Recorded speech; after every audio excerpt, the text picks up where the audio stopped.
Yo, what's up mga idol?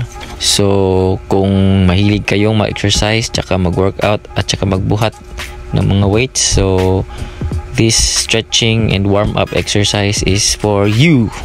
So, panoorin nyo to mga idol, tapos gawin nyo to bago kayo mag-exercise o bago kayo magbuhat ng mga weights para maiwasan natin yung mga potential na mga injuries.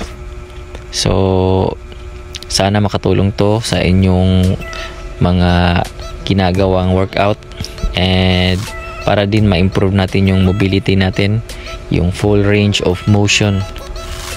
Ito kasi yung mga warm-up exercises na ginagawa ko bago ako magbuhat or mag-exercise mga idol, para yun nga, iniwasan natin yung ma-injury, tapos para naman maganda yung pakiramdam natin pag nagbubuhat na tayo ng weights or nag-exercise.